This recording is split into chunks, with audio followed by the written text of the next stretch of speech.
ఇవ్వండి ఉప్పంచులు. ఇవి సాంబార్ అన్నంలోకి, పప్పు అన్నంలోకి, పచ్చడి అన్నంలోకి నంచుకోవడానికి చాలా బాగుంటాయి. మీరు చేసి రుచి చూడండి. మీకు కనుక వీడియో నచ్చినట్టయితే లైక్ చేయండి, షేర్ చేయండి, సబ్స్క్రైబ్ అవ్వండి. మా వీడియోను చూస్తున్నందుకు థ్యాంక్ యూ ఫ్రెండ్స్. ఉప్పంచుల్ని వేయించుకునే ముందుగా చితక్కొట్టేసుకోవాలి.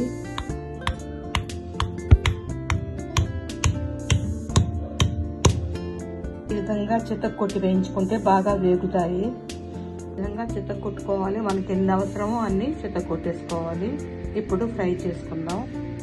ఇలా ఆయిల్ వేసి ఆయిల్ బాగా కాగాక సిమ్లో పెట్టి వేయించుకోవాలి.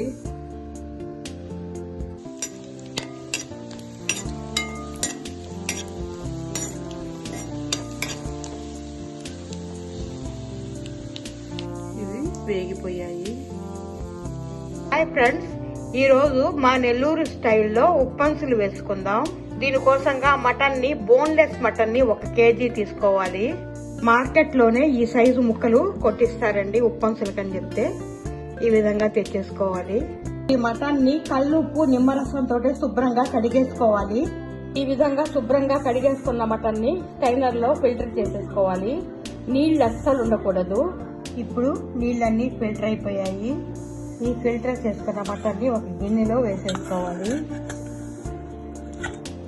ఇప్పుడు ఈ మటన్ లోకి 2 స్పూన్ల అల్లం వెల్లుల్లి పేస్ట్, 2 స్పూన్ల కారం పొడి, పసుపు పొడి 1 స్పూను, సాల్ట్ సరిపడినంత, గరం మసాలా పొడి 1 స్పూను వేసి కలిపేసుకోవాలి. ఇవి కలిపేసుకోవాలి.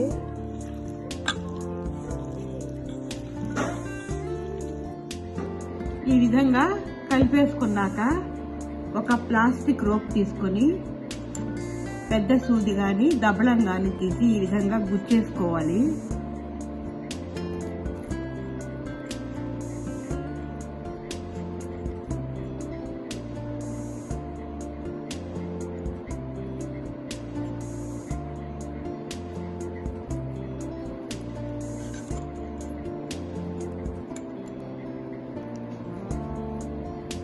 ఈ విధంగా గుచ్చేసుకోవాలి.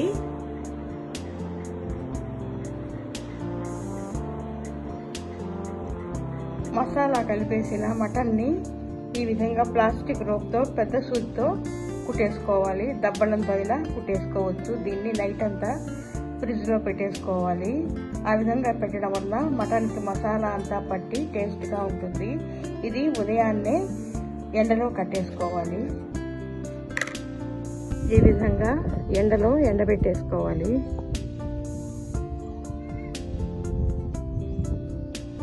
ఇవ్వండి మటన్ తో ఉప్పంచులు.